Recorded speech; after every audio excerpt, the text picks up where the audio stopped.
Welcome to HIT Podcast, H.I.T, Human Resources, Insurance, and Technology. I'm your host, Toby Kennedy. As we do every week, we're dropping into your feed with what we hope are digestible, bite-sized, well-curated conversations going on in the space.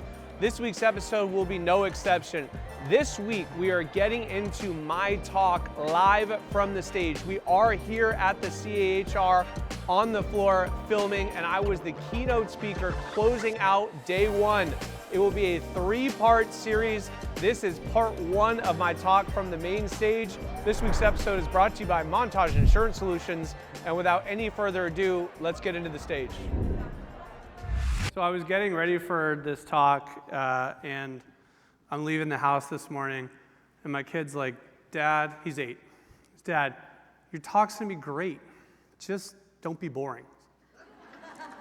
Thank you. So glad I bumped into you on the way out. Time for a full rewrite now. So, guys, you should thank him, that we're pivoting greatly and doing this. So, a lot to cover, a lot to talk about, but first, I want to open with a cool story about luck. So there's a guy, Dr. Richard Wiseman, who studied luck. It's his whole career. He's a psychologist. He's a published author. And he became obsessed with this idea of luck. And it turns out like 2/3 of people self-identify as either particularly lucky or particularly unlucky people.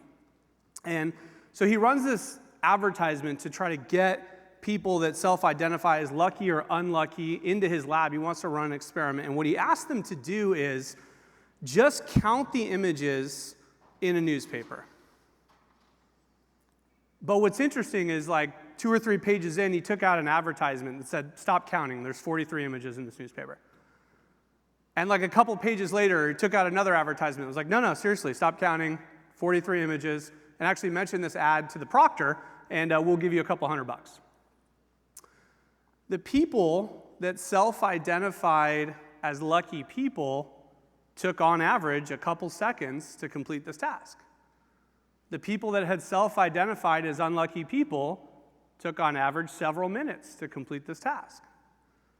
And his takeaway there was sort of, maybe we think fate and this chance encounter, this thing that sort of changed our life, was out of my control, but maybe his point was it's about being open-minded, right? So you think about someone who's going to like a speed dating session, and maybe they don't meet, the love of their life, but they wind up with this great job opportunity or something like that, right?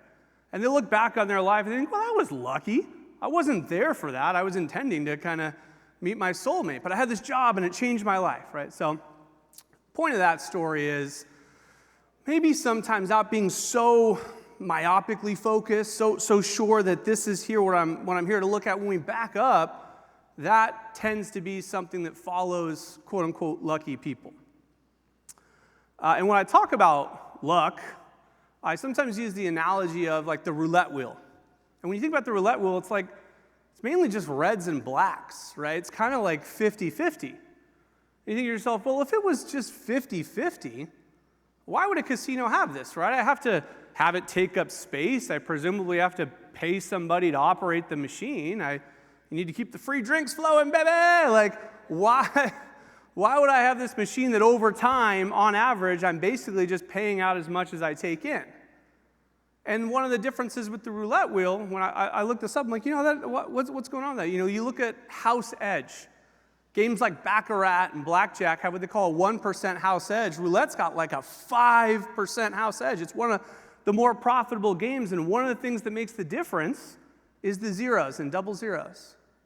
So just the idea that kind of a small but thoughtful insertion into the equation can, over time, make such a big house edge is important. So being open-minded, and the idea that these little zeros and double zeros can sort of change our fortunes, it's just, I think, a little bit of a table set. But enough about luck. Some housekeeping for today's talk. I don't know if anyone's ever been to these Brazilian restaurants that like churrascarias, right? They come by with like a sword of like meat, and And they're just like, hey, top sirloin, hey, steak, right? And they're just cutting off meat for you, and you sort of take in what you want, you wave off what you don't, and you leave satiated. And that's my analogy for today's talk, right? We got lots of different folks in the room, different companies, different insurance makeups, different situations, different stages of life, right? So as we talk through today's talk, just kind of take in what looks like a good offering, and pass on what you don't. We'll make sure that everybody leaves nice and full today. Because why are we even here? We're here because healthcare is expensive.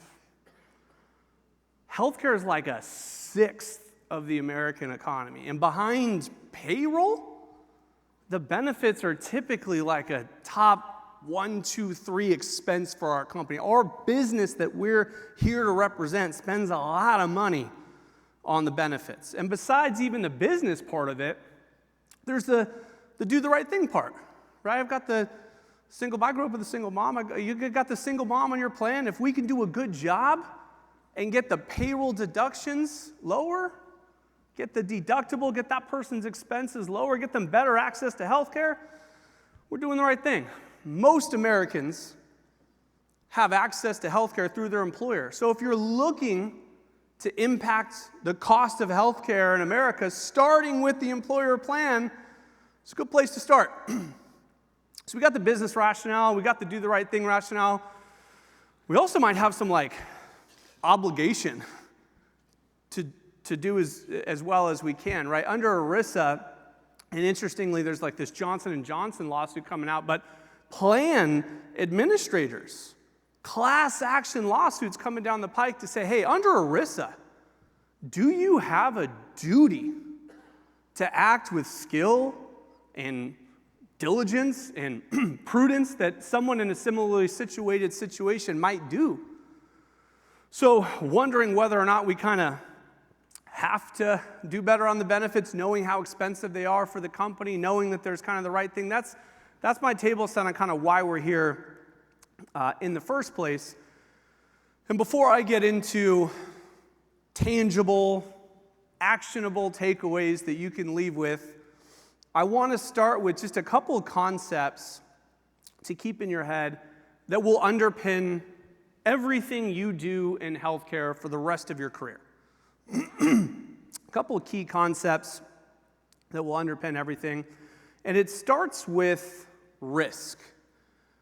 Risk being, let's say if you had a calendar year plan, a plan year that ran concurrent with the calendar year, and I can get all the way through to the end of 2026 next year, and I can come back to you, and I can tell you exactly how many rolled ankles you had next year, and how many babies, and how many MRIs, and exactly what happened on your plan. We'd know precisely what to price for, right? That's our risk. And the insurance policy becomes this vehicle for transferring risk. So kind of concept number one, that it all boils down to risk and the insurance policy as the vehicle for transferring that risk.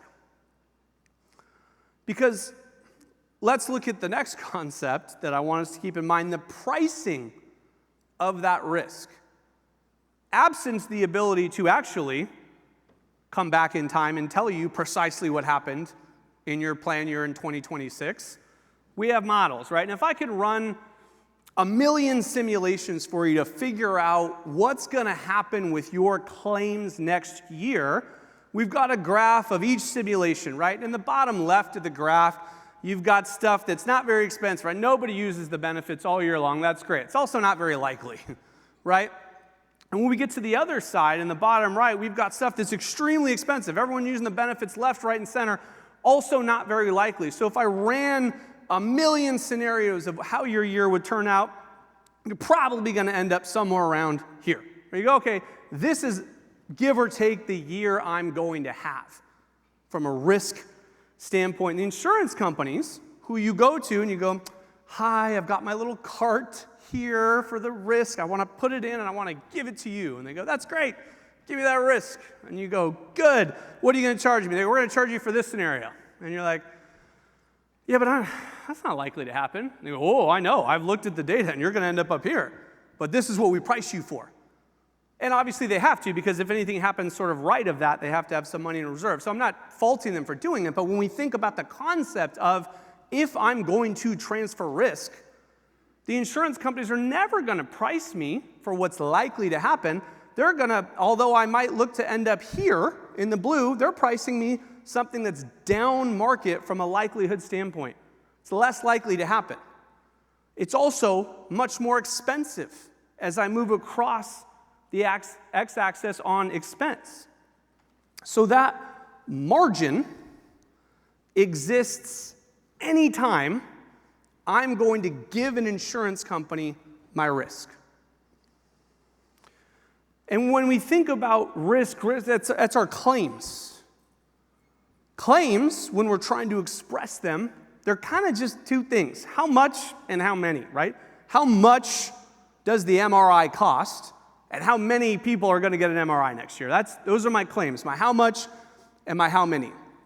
So if we break claims into how much and how many, and what we know about the insurance companies are that they're never going to price our risk for what's likely to happen, then maybe we can put all our risk out on the table.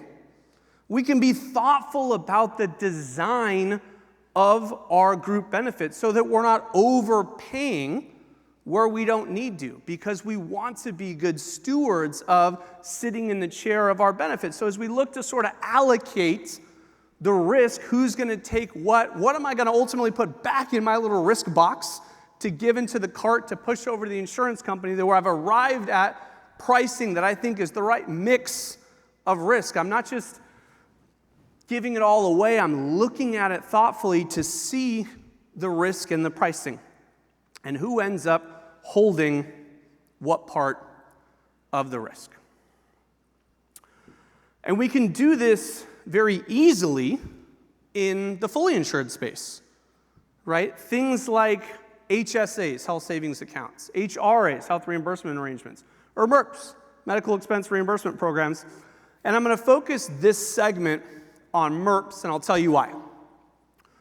If in the fully insured space, we're looking to play with the allocation of risk and adding a deductible so that the premium lowers, and we start doing something in that space, the HSAs, when I give that money over to the employee, that's their money. That's employee-owned money. It's never coming back to me, right? Whereas some of the HRAs are more, instead of giving over the money, I'm pledging the money if a claim happens, right? So if a claim happens, yeah, the money goes out the door, but if the claim doesn't happen, I get to keep the money. MERPs are a little bit more of a flexible version of a health reimbursement arrangement, and I'll break it down for you. Let's say you had premium to your current carrier, just to make numbers even, $1 million. And then you go to the exact same carrier under this kind of MERP thought experiment here, and you go to the exact same carrier and you buy a worse plan. Now, worse plans for less money is not really a magic trick, right? Cheaper insurance, thank you. Thank you for coming to my TED Talk, right? No. It's not the end of the song just yet. But this is where people come to me and say, I got CAHR, I love CAHR. I've got Anthem, we love it. We don't want to change our provider. We want to keep seeing the same doctors. Great. Let's play with that risk, because what I don't want to do in this arrangement is just buy a cheaper plan. Let's say we're adding a $2,000 deductible. That's how we got the premium down on this slide. I'm not trying to give the $2,000 deductible to the employees. We, the employer, let's own the deductible, and let's say, all right, I project $150,000 in claims. And this is where you work with the broker, consultant. There's a lot of vendors in the space, right? The Nonstop Healths of the world, the difference cards of the world that help. This stuff is pretty actuarially sound, where we wind up being able to project the claim. So we say, all right, I'm going to own that. So Mr. and Mrs. Employee, here's my trade-off to you, please. In order for us to keep the payroll deductions down, in order for you not to ultimately own this deductible, we're asking you, when you go to the doctor, instead of reaching for your Chase card, just reach for your difference card, right? And we expect claims will be $150,000. Now, what you might also want to do is you buy another insurance policy, a stop-loss insurance that says, hey, it guarantees max claims at a certain level. Because if everybody's going to go out and have way more claims than we thought, or when Toby said you could get these things pretty actuarially sound, like how close can we get? you buy an extra insurance policy in case everything blows up. So now you know there's a ceiling on this stuff that says, hey, we expect claims to be 150,000.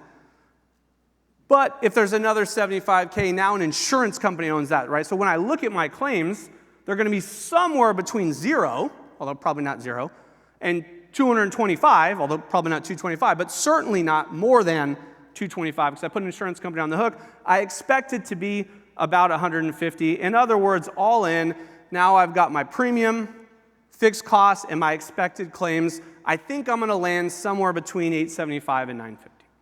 Now, if in that same year when you were considering the MERP, you got a 10% increase from your carrier, now all we did was play with who owns the claims liability, and now there's a 20% delta between the somewhere around 900 that this is projecting and the 1.1. So this stuff can start to make a pinch of sense, and we can start to unpack it a little bit. Quick sidebar on capitation. Capitation is how much of the money changes hands in the HMO space. Much of the money changing hands in an HMO space is the doctors doing a per person, per month rostering fee, right? A capitation. So that's just money out the door versus the PPOs that are sort of fee for service, meaning someone goes to the doctor, has a service, and that triggers then a fee. So where the PPOs are typically fee for service, the HMOs tend to be, well, they're capitated, right? And the reason I bring that up is these are big in Southern California, not as big in the rest of the country. So these ideas that we're getting into and that we'll get further into for the rest of the presentation, these tried and true strategies that the rest of the country has had to really adopt, California is a bit of a laggard on, admittedly, and it's largely because of capitation, but the cost of healthcare is up and rising, and therefore we need to look at some of this stuff. We need to be open, like the newspaper story tells us, to seeing, well, I think I've got the right mousetrap, or I think I've got my head wrapped around this stuff, but let's talk about this. Let's look at this. That's all the time we have for you this week on the show. Thank you to our sponsors, Rula and TrueHue and Excel Health. Join us next week as we pick up where we left off in our talk from the main stage. We appreciate you guys watching. Blessed to be here. Thank you so much for watching. Join us next week. Join us every week. And until next week, make this the best week yet.